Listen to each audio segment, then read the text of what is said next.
The players have reacted on social media after beating Liverpool in the Carabao Cup semi-final first leg. Kinsky has come out and said, "I'm confident, but my feet are on the ground. It is now back to training." Bergvall on his goal, he said it is an unbelievable feeling scoring against Liverpool. Spurs women boss Robert Vilaham talks ahead of the Everton game away in the FA Cup. And the latest on Spurs target and PSG forward, Kolo Muani.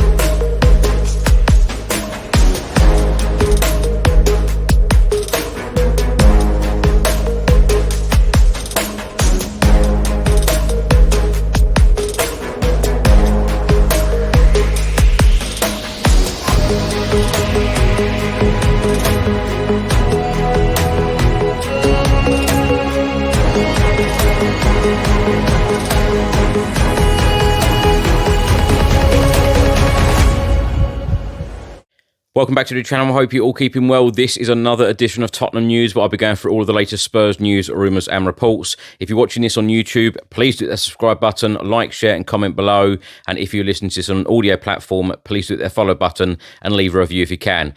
And if you have a couple of seconds, please do vote for us. Just a couple of days left now of voting. We have been shortlisted at the Sports Podcast Awards in the category Best Team Podcast. It literally takes a couple of seconds and all of your support will be really, really appreciated. Thank you. So let's start by talking about the Tottenham Hotspur game against Liverpool. Of course, we won the game 1-0 at the Tottenham Hotspur Stadium on Wednesday evening. A number of Tottenham Hotspur players have taken to social media reacting to the win on Wednesday. Captain Heung-min Son said, "Proud of the performance from the lads. The support was immense too. More to do in the second leg, and that is to come. But all of our thoughts and strength are with you, Rodrigo Bentancur." Jed Spence come out and said, "One more big push, #Godspeed." Bergvall has come out and said, "Thank you so much for your unbelievable support. Really happy to score my first goal. See you on Sunday." Solanke said, "One leg down." Pedro Porro said, "I love you, Lolo." Radu Dragushin come out and said, "What a night. Let's keep the momentum." And goalkeeper Antonin Kinsky wrote the following on Instagram: "Nice to meet you, Spurs." Antonin Kinsky, in an interview after the game beating Liverpool 1-0 at the Tottenham Hotspur Stadium, he said, "I would say a win against Liverpool in the semi-final of the Carabao Cup, 1-0, clean sheet, that is a good start. I said before, I'm a big dreamer, but with my feet on the ground, I have the plans, I have the goals, but to be honest, I have 4 days behind me, 90 minutes, and it's still feet on the ground. I won't say I want to win this, I want to win that. Tomorrow morning, I'll go back to training again, I'll work hard and prepare for the next game." Kinsky then went on to say, "I like to play a lot. I would say I like to play with confidence and I don't like to risk because I still feel there is a difference between playing smart and playing with confidence and playing with risk." I arrived 3 days ago. I had 2 training sessions with the team, one with the goalkeeping coach, so I was slowly getting to know the pace. The first half was so-so, but in the second half I felt confident, and this is the way I want to play. I have to say the boys helped me a lot in the game because they wanted to play, they were confident, and I have to mention the coaches, the staff, especially the goalkeeping coach, who spoke to me a lot and gave me the vision on what the game looks like. So that helped me a lot to have this information and I could work with it. I would say that is my job. My job is not just to play good with my feet, but to help the team in the moments when it is needed. 2 saves, I had the luck to save them. It wasn't like top bins or something, which happens a lot in the Premier League. I know as I watch it a lot. These 2 saves I could make. I was focused, tried to have a good position and was able to react. I'm happy for these saves, happy for the result, happy for the whole club. Since I've arrived, everyone has helped me so much that I felt confident from the beginning. So, of course, it was Lucas Bergvall that got the only goal on Wednesday evening as Spurs beat Liverpool 1-0 in the Carabao Cup semi-final first leg. On the goal, he said, "It's a crazy feeling. Ever since I signed for Spurs, this was a dream. I've scored my first goal and hopefully now there will be many more to come." As the game went on, I just felt I got more energy and we helped each other as a team, worked really hard. It has been tough in the last couple of weeks. We haven't won many games and that's been tough to take, but we have to keep going. Today, we earned this and hopefully we can keep it going. Lucas Bergvall then went on to talk about Dominic Solanke, who of course provided the assist for him to score against Liverpool. He said, firstly, Dom was top, taking the ball down and then passing it to me. It felt like it was the perfect pass and it was one touch into the first corner. A really good goal. It was a great long ball from Pedro Porro. Dom does a brilliant job, passed it to me, and I didn't know about the celebration. It was just a feeling. It's unbelievable. Now for some official news. New dates have been confirmed for two of our academy's recently postponed fixtures, while the venue for Friday evening's Premier League 2 trip to Derby County has now been changed. Our under-21s will now take on the Rams at their training centre on Friday the 10th of January, after the game was initially moved to Madlock Town FC. Kick-off time remains at 7 p.m. Meanwhile, our under-21s trip to Braintree Town in the National League Cup, postponed last Saturday, has now been rearranged to take place on Wednesday the 29th of January, kick-off time 7:45 at Cressing Road. In addition, our under-18s FA Youth Cup fourth round tie away to Grimsby Town will now be played on Monday the 20th of January, kick-off time 7 p.m. at Blundell Park. The match was due to be played on Tuesday of this week, but it was postponed due to a waterlogged pitch. Some more official news released by Tottenham Hotspur Football Club. Matthew Craig has joined Mansfield Town on loan, having been recalled from his loan at Barnsley. The midfielder 21 made 16 appearances for Barnsley during the first half of this season and will spend the remainder of the campaign with the Stags, who currently sit 9th in League One, 4 points away from the playoffs. Matthew Craig made his Premier League debut for us against Leeds United on the final day of the 2022-2023 campaign and spent time on loan at Doncaster Rovers for the second half of last campaign, helping them to the League 2 playoffs. On the international stage, he has represented Scotland under-21s, having previously captained his country in the younger age groups. The Sun newspaper have just confirmed that the Tamworth manager Andy Peakes has now quit his day job to become a full-time manager before Tottenham's FA Cup tie, which of course takes place on Sunday, 12:30 p.m. kickoff in the FA Cup third round. Give Me Sport have just stated exclusive Tottenham hope to finalise 2nd January signing this week. They are stating that Tottenham Hotspur are making progress in their pursuit of signing Paris Saint-Germain forward Randal Kolo Muani on loan and hope to finalise a deal by the end of this week. The Lily Whites are looking to bolster their squad in the January transfer window to help Ange Postecoglou's charge for a top 4 finish and potentially a trophy. And the attacking areas of the pitch have been identified as an area that needs strengthening. Spurs have been in talks with the French champions this week over a potential loan deal for the France international, but are aware of the threat of a hijack from rivals such as Juventus and Manchester United for his signature. This report then goes on to say sources, PSG want loan with obligation to buy, Spurs want option rather than obligation. The two clubs were locked in talks on Thursday about a potential loan to buy deal for the 25-year-old former Frankfurt star, who has been sidelined by manager Luis Enrique despite joining in a deal worth in excess of £76 million back in 2023. Give Me Sport have then stated they have been informed that talks between PSG and Spurs were ongoing over the structure of the deal. PSG have been pushing for an obligation to buy at the end of the loan, while Spurs prefer an option to buy, leaving room for flexibility based on the player's performance. The report then goes on to say, despite the preference for a short-term commitment, Spurs are serious about the possibility of keeping the 25-year-old beyond the end of the season.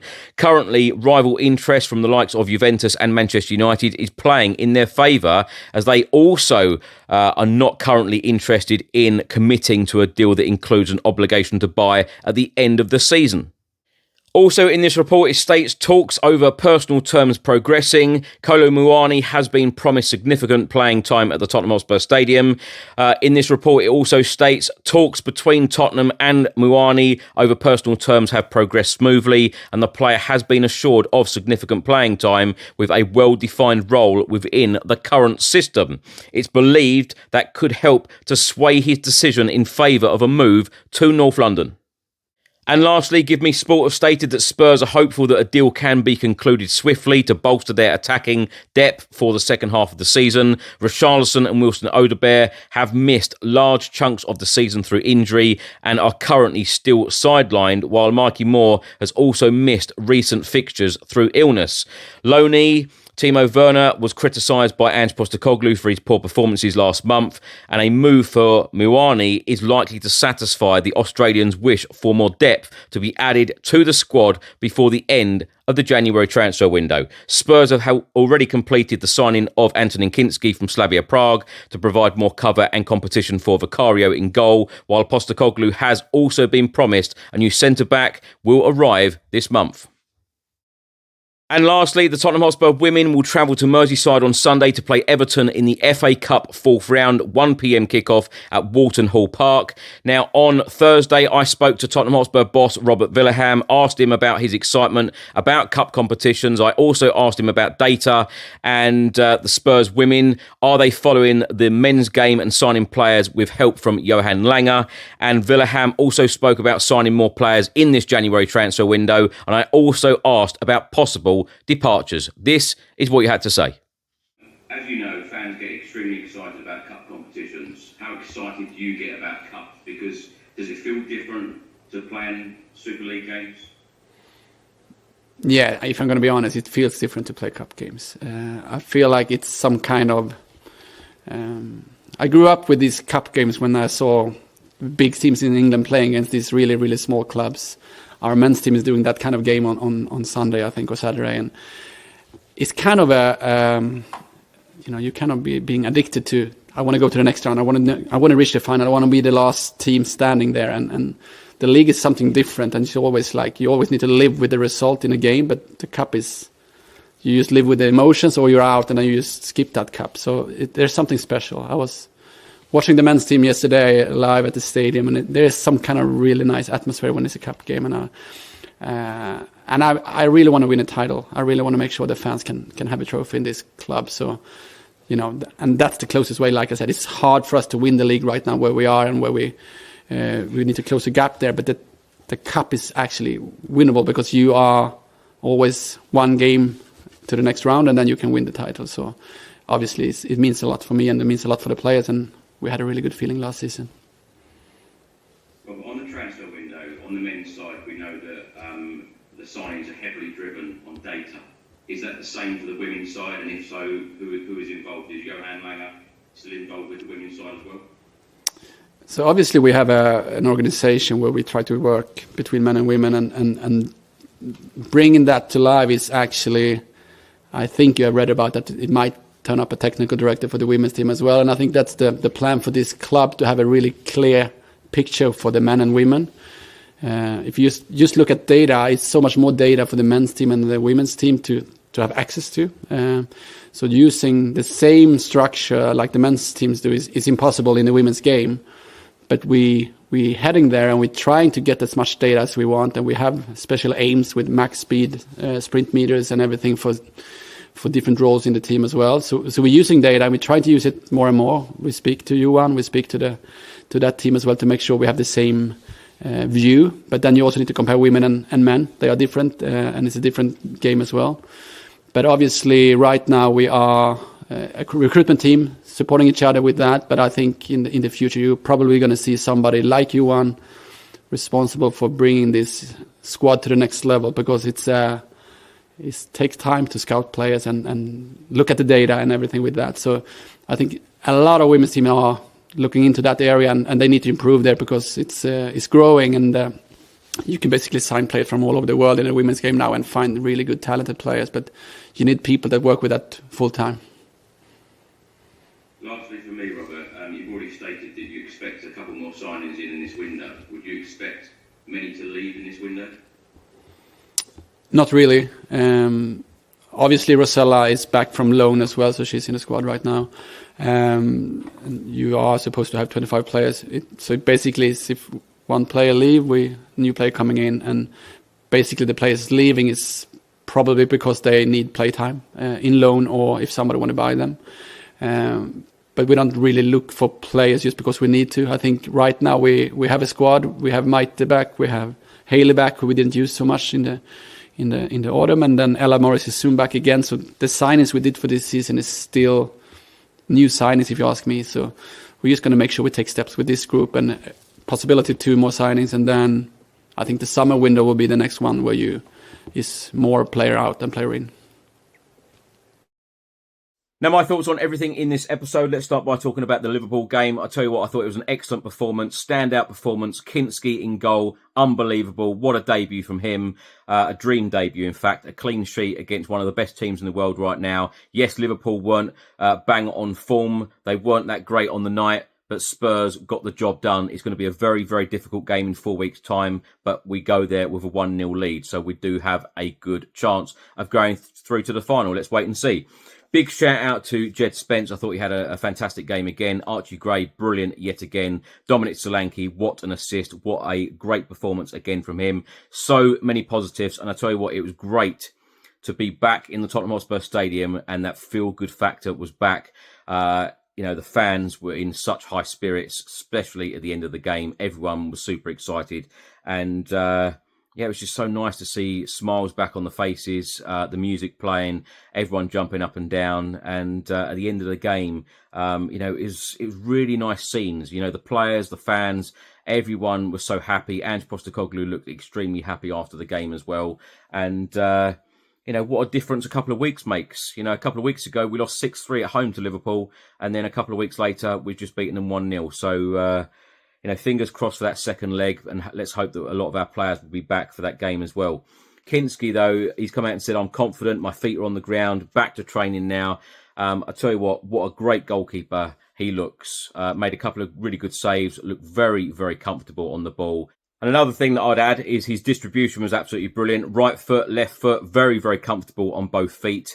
Really, really decent. So looking forward to seeing more of him. It'll be interesting to see who gets the nod against Tamworth on Sunday. Will it be Kinsky back in goal? Will it be Brandon Austin back? Will he be making his second appearance in the Spurs shirt? Or will Fraser Forster be back? So that'll be an interesting one. Bergvall on his goal, saying it is an unbelievable feeling. What a way to get your first goal. I tell you, like I said, so many positives from that Liverpool game. And giving these players confidence. I say a lot on this channel and on the podcast that when players get opportunities, you have to grab them. And I tell you what, players like Archie Gray, players like Bergvall, Kinsky coming in. Kinsky, like he said in that interview, a couple of training sessions, he was put in at the deep end and dealt with that pressure extremely well. But yeah, the finish from Bergvall, unbelievable. But of course, the credit also must go. Great ball from Poro, and the hold-up play and the layoff from Dominic Solanke, unbelievable. Dominic Solanke, in my opinion, is very, very underrated. I know that he gets judged on how many goals he scored, but when you look at his all-round play, I think Ange Postecoglou, I know that Ange Postecoglou is extremely happy with how he's playing and everything that he's doing for Spurs right now. Robert Vilaham, spoke to him on Thursday ahead of the Everton game, so wishing the Spurs women all of the very best. Of course, they are in action at the same time as the men are in action in the FA Cup away at Tamworth. That is going to be an interesting one. As I've said a couple of times already, it's going to be an interesting selection for Ange Postecoglou. Of course, they play on their 3G pitch. So it's going to be an interesting one. We'll be doing a preview on the channel, so do look out for that. Now, Give Me Sport have stated that Spurs are locked in talks with PSG at the moment about a deal for Randal Kolo Muani. Of course, we know that a number of clubs are interested in him, but it seems that a number of clubs at the moment don't want to agree to that obligation to buy. Everyone wants an option to see how it goes from now until the end of the season. So it's going to be very interesting to see how that pans out and what decision PSG will make. But I do expect Spurs to be extremely busy in these next couple of weeks in the transfer market because Ange Postecoglou needs help. Fair enough, we've got players coming back, but I still feel that we need to strengthen this squad, to maintain our positions in these cup competitions, and of course climb up that Premier League table, because the Premier League table, let's face it, it is not great viewing for us Spurs fans or Ange Postecoglou being mid-table. We need to be climbing up that table on quick. Thanks for watching and thanks for listening. I hope you enjoyed it. If you're watching this on YouTube, please do hit the subscribe button, like, share and comment below. And if you're listening to this on an audio platform, please do hit the follow button and leave a review if you can. Have a good rest of the week and I'll see you on the next one. Come on, you Spurs.